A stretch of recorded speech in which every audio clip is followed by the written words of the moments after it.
Congress party వాళ్ళు ఏమంటారు అంటే మేము చేసే పోరాటం మేము చేసినాం, కానీ 9th షెడ్యూల్లో పెట్టడానికి కేంద్ర సర్కార్ సిద్ధంగా లేదు, మాదేం లేదు కేంద్ర సర్కార్దే అంటున్నారు. కేంద్ర సర్కారు చేతుల్లో ఉన్నదనేటువంటి విషయం రేవంత్ రెడ్డి ఇప్పుడు హామీ ఇచ్చిన తర్వాత బడికి పోయామన్నా చదువుకున్నాడా?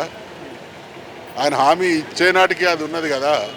మరి ఇచ్చే నాటికి ఉన్నటువంటి విషయంలో ఎందుకు అతి తెలివి చూపించినట్టు, ఎందుకు నమ్మించినట్టు, ఎందుకు బిల్లులను పోరాటం మేము చేసినాము అంటున్నారు. చేస్తే కావాలి కదా. పోరాట ఫలితం ఏంది? కేసీఆర్ గారు పోరాటం చేసిండు, ఫలితం సాధించేంత వరకు చావు కూడా తెగించిండు. ఈయన చావు కాదు కదా, ఢిల్లీలో వాళ్ళ సోనియా గాంధీ, రాహుల్ గాంధీ, ప్రియాంక గాంధీని ఒప్పించే ఉద్యమం వైపు తీసుకురావడంలో ఘోరమైనటువంటి విఫలం. అందుకనే ఇదంతా నమ్మించి ద్రోహం చేసేటువంటి రేవంత్ రెడ్డి గారు స్వయంగా అన్నాడు, ప్రజలు నమ్మితే మేము ఏ మోసం మాటలైనా మాట్లాడతామని. ఆయన 2 మాటలు అన్నాడు, మోసం చేయడమే మా విధానము, ప్రజలు మోసపోతారు, దానికి వాళ్ళు సిద్ధంగా ఉండి మాకు అధికారం ఇస్తే మేము మోసం మాటలే చెప్తామని ఒక మాట అన్నారు.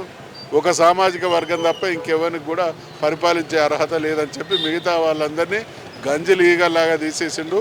ఓటర్లు మాత్రమే అనే విధంగా అహంకారపూరితంగా మాట్లాడిండు.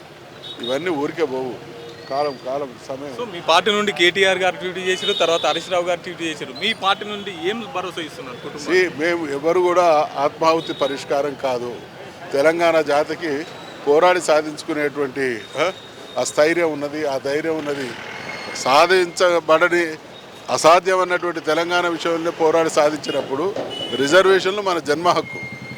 రేపు ఇది ఎవరో ఇచ్చే దయాదాక్షిణ్యం మీద ఇచ్చేది కాదు. ప్రజాస్వామ్యంలో పాలక వ్యవస్థలు అందరి హక్కులను పరిరక్షించాల్సిన, వాళ్ళకు సమన్యాయం చేయాల్సినటువంటి బాధ్యత ఉంది. కాబట్టి మనం పోరాటం చేయకపోవడం ద్వారా మనల్ని తక్కువ అంచనా వేస్తూ ఉన్నారు. ఇక మన పోరాట పటిమను చూపించాల్సినటువంటి సమయం ఆసన్నం.